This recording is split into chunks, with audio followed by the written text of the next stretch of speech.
Hello and welcome to another of my pipe smoking videos. I'm Richard Vobes, you wouldn't believe it. Look at me all dressed up. Do you like the hat? I bought that in a, what do you call it, a vintage shop. Oh, hang on, I've just got to nip over here and get my coffee. I made myself a cup of coffee to dribble all over myself. There we go. Thing is, I've got nowhere to put it other than on the ground, so I may end up doing that. I'm not terribly prepared. I often say that, don't I? I'm not terribly prepared, mainly because I spent 7 hours in the van driving down to Glastonbury to do a talk and then had to come back to drop Julia off at a certain time, get my SE lit. This is Saturday night, the night before this goes out, and I'm busy on Sunday. So as ever, I'm always busy, and the whole thing about the pipe smoking is to try and find those times to actually relax and chill. Our lives are busy, and it is nice to get to a point where you can sit down, chill out and take it easy, which is what this channel is really all about. So I'm having a cup of coffee and a nice gentle chat with you, which is what it's all about. Now, today I'm going to smoke my Hardcastle. This is Briar Root, it says here. 101 Hardcastle. That's all I can tell you. I think it's something like Sportsman or something. I can't remember now. But it's I've had it for a while. I'm going to smoke that. But before I smoke it, I want to tell you a story. No. I'm sure you're too young to remember who said that. I had a letter from a chap called Angelo, and he runs a thing called, he's in America I believe, Briar and Smoke Rings. Briar and Smoke Rings. The thinking man's enjoyment of pipe tobacco. And he says, "Dear Richard, I hope this letter finds you well." Yes, Angelo, certainly does. Thank you so much. Enclosed is the Briar salve we spoke about previously. He did. He got in touch with me and he said, "I want to send you something." Excuse me, coffee is repeating on me. He says, "I hope it serves your needs well. I've greatly enjoyed watching your channel and listening to you talk on various topics while smoking your pipe." Well, I appreciate that. Thank you so much. "I often share a pipe with you while I watch." Well, that's, you know, that's how these shows are about, isn't it, really? That we're kind of a community and we're all having a little puff together. So that's brilliant news. This salve is of my own making and I use it on all my pipes, he says. And here it is. This is the salve that he makes. Now, I'm going to see if I can get that in focus. I don't know if it is, or even lit. Is that lit? Can you see it? If I hold it in front of my face, sometimes it works. Never quite sure how that works. I might end up taking a photograph just in case. Anyway, he says I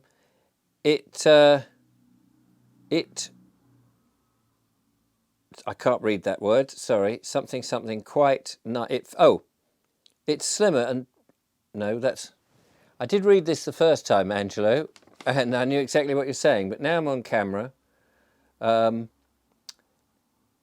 Anyway, the idea is it protects the briar. It's a salve that you put onto the briar. It's great for new pipes too.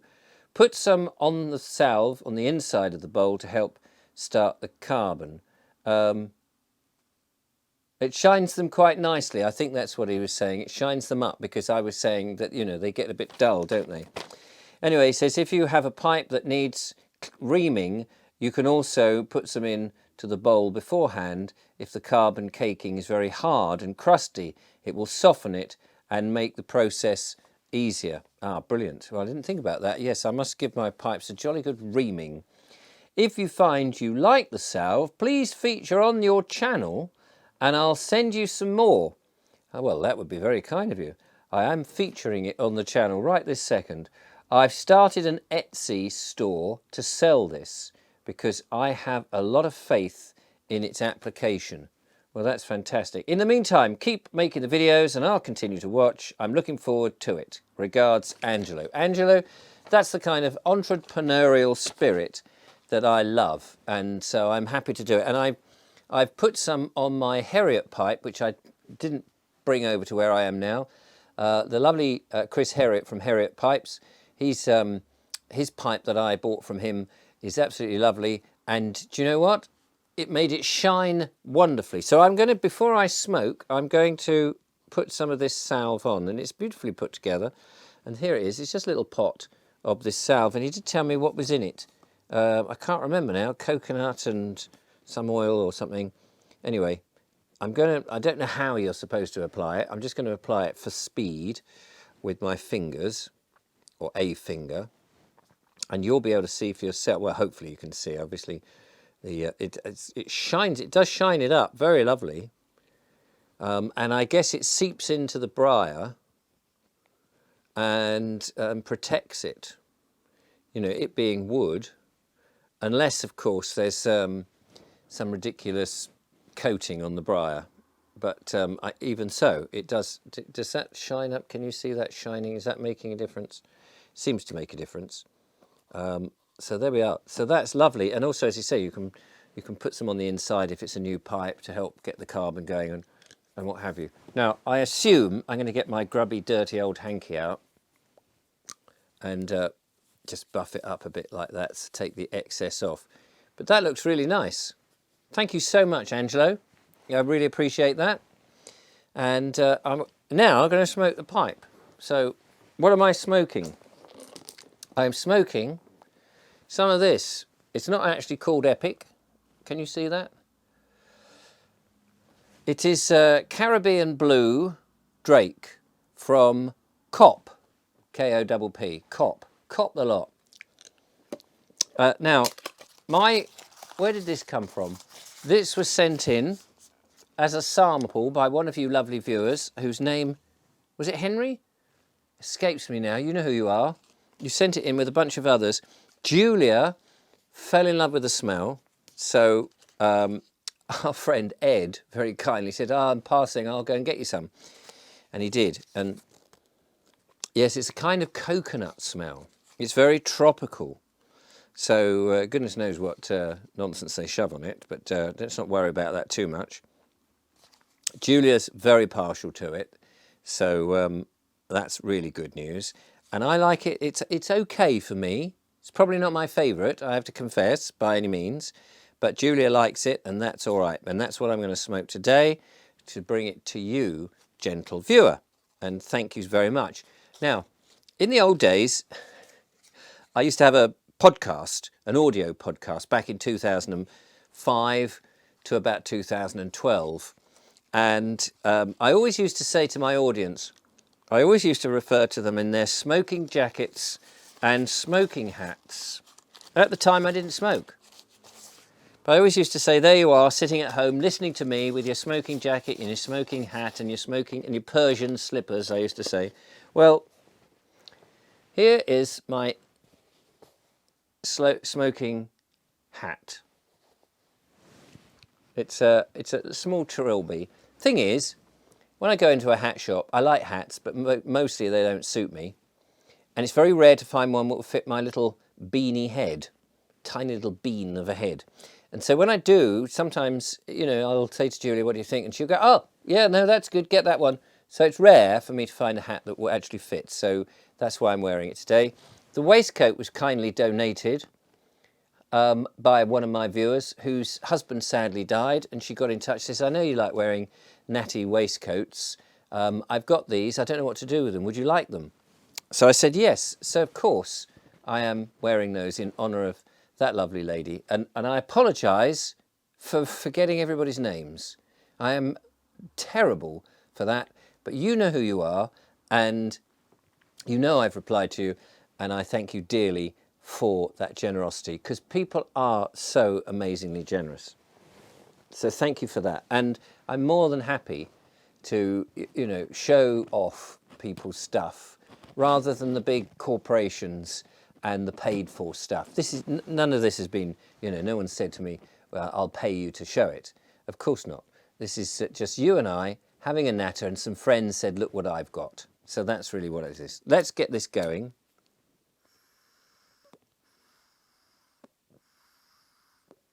And I can tell you the smoke is lovely and blue. You may not see it quite so well. I haven't managed to backlight it so much. Oh yeah, maybe you can see it. If I do this, for me it's very important that we see the smoke. I mean, this is what we're doing, you see. There we go. You see that? You backlight the smoke and you can see it. A lot of people don't bother with lights or anything like that. They don't have to. My background is in filmmaking, actual film, not just video. I used to have Super 8 cameras, Standard 8 cameras, 16mm cameras. Maybe one day I'll show you some of the stuff I used to have, if you're interested. It's not really a show and tell type video, this. A bit noisy. It's nice, this, but for me, it is a bit chemically. So that's probably why I'm not so keen on it.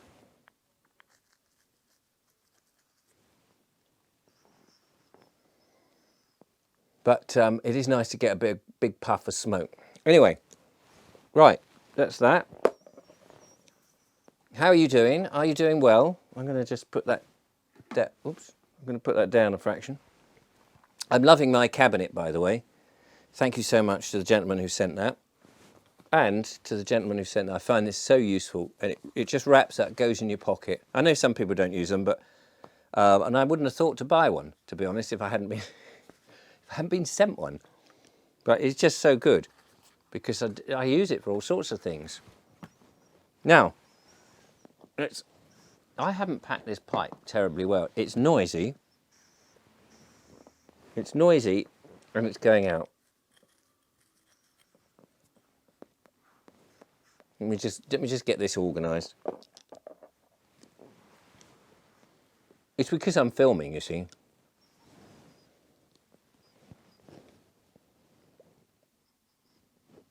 It's nice when you've got time just to concentrate on the smoke.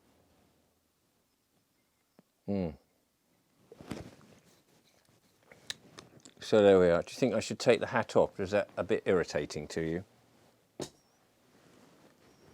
I know people get irritated very easily, don't they, on YouTube? People, do you find that if you're somebody who runs a channel, do you find that people seem to get very irritated?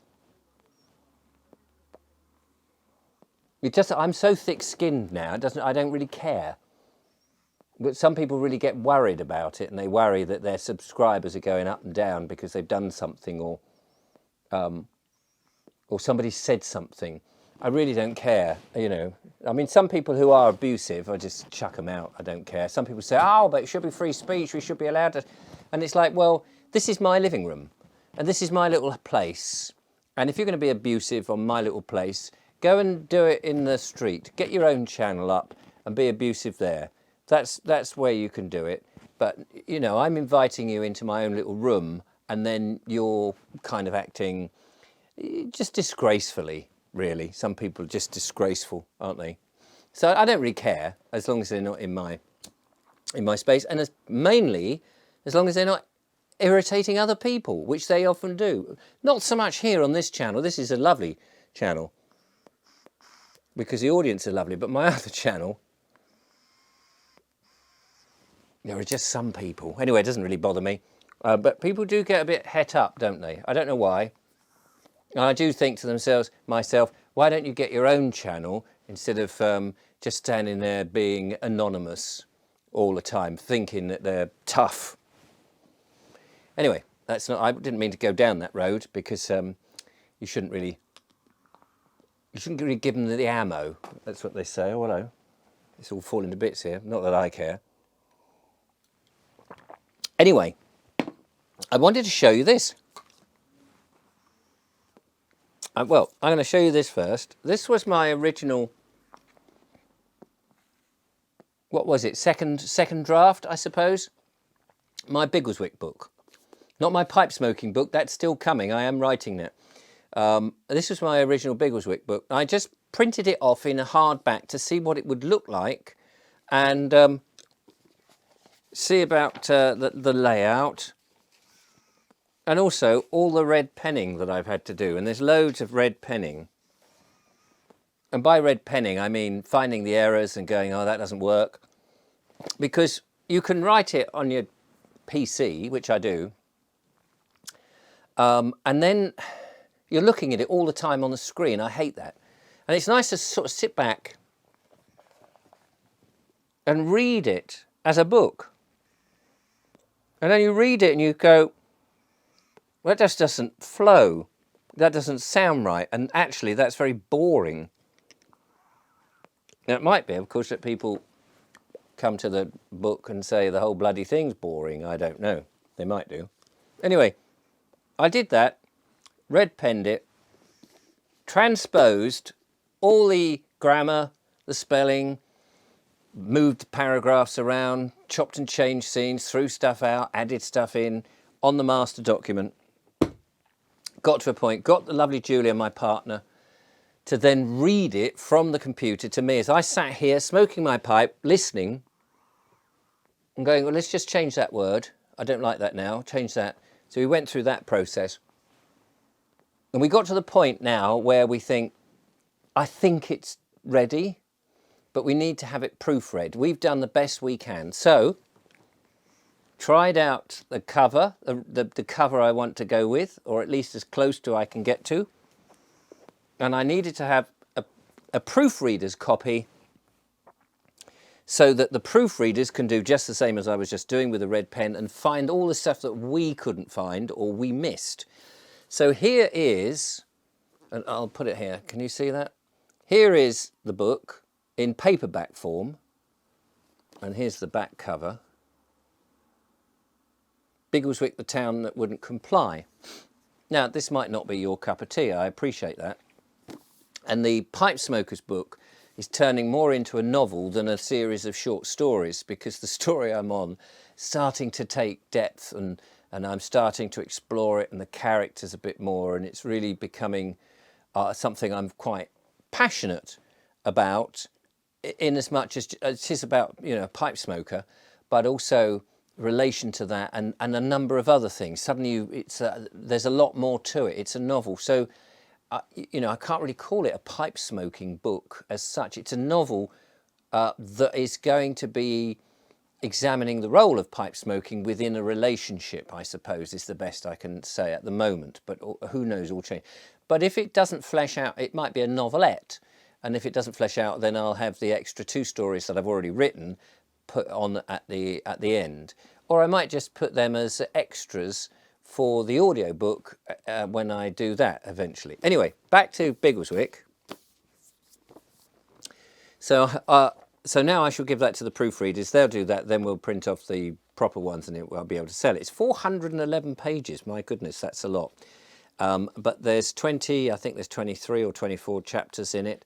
It's quite detailed. It's got all sorts of fascinating bits and pieces in there. I'm not going to sit here and read an excerpt. I don't want to bore you senseless. I will release some audio files of excerpts from it so that people can listen to it, because I want to record it properly and make it sound good and what have you. Might even put sound effects in so that people get an idea. I don't want to put too much into it because obviously I think the reader should be doing the work. I've done my bit, then you hand it to the reader, and the reader reads it. They start to see the characters, they start to hear their voices in their head, they put their own stuff to it. I will do an audiobook though. But anyway, that's the cover as it is. So it's all coming together quite nicely. It's a lot of work, as you can imagine, but it's the sort of thing that I thoroughly enjoy. Cheers. Now, finally, how are we doing on the old time? I better not linger too long. I know you only get one of these a week, but it's probably enough. I do my other channel every day and just took 10 minutes, but I don't know what I would talk about if I was to do this regularly, except that just to say that my partner Julia and I are getting very close now. Obviously to each other, I don't mean that. I wonder why sometimes some tobaccos pack in a way that are more noisy than other tobaccos. Maybe if I had a shag in there, it would be less noisy. Or maybe I'm just pulling too hard. Anyway, Julia and I getting close to making a decision. We've been looking around at land. We want to buy a piece of land, and we've been looking at several bits, some online, some far away, some not quite so far away, some quite challenging, to get a bit off-grid and to do a little bit of farming. Now, whether we get animals on it, I don't know at this stage, but we certainly want to grow our own. We want to be able to be out in the countryside. We want to hear the bird song. We want to appreciate nature.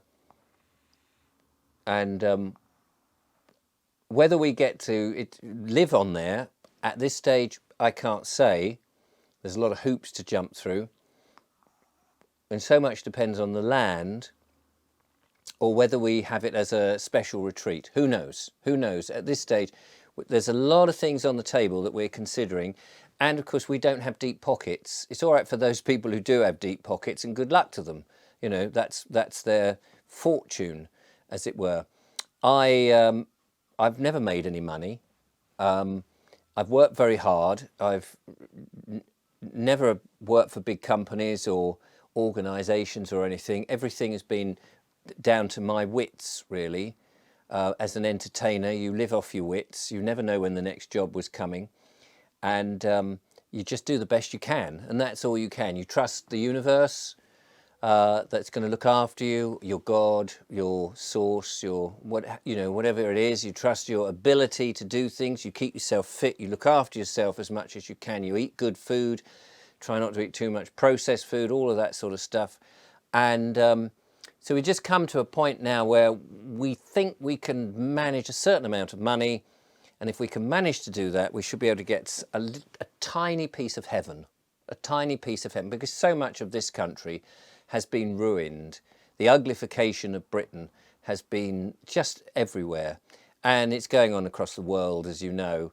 And I don't need to tell you, there's a lot of unhappy people, stressed people. Towns and villages are not what they used to be anymore. There's all the surveillance stuff that goes on, and now they're talking face recognition. I don't want any of that. I just want to be, you know, private citizen. I nearly said citizen there. That's not a good word. A private individual, and with my lovely partner and friends, and just, you know, be at one, having time to smoke the pipe and enjoy our hands, making things, some rural things, going back to the old ways, doing things, and all of that. Because to me, the modern world has made everything so convenient that we've almost become a bit dumb. We've forgotten how to do these old crafts. People don't know the names of trees. They don't know the names of flowers and grasses. They don't, because they don't need to. They don't need to know what remedies out there are very useful and part of nature, which we are. They just have no idea. And we want to go back to some of that and learn some of those things, rather than rely on big corporations, big pharma, big industry and all of that. And yeah, we just want to get back to an actual simple life, not a semi-simple life with Amazon vans delivering and all of this, you know, food to the door. We don't want any of that. We want to get back to an actual thing where, and we know it will be hard, but you can come on that journey and see all the failures that we do. Because we know we're going to fail. We know it's going to be hard. We know we're going to get fed up. We know we're going to get cross with one another, and we know we're going to forgive each other, and we know we're going to have a laugh. And that's the attitude that we're going into it with. So there you are. But we'll keep you informed where we can. So I'm going to try and get this pipe going. Thank you for watching, and we'll see you next week. And if there's any exciting news, of course, we'll tell you.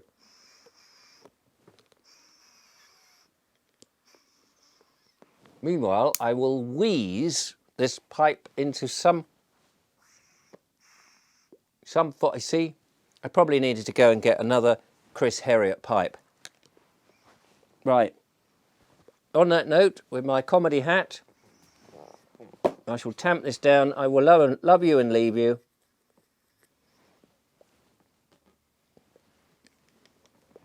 And talk to you next week.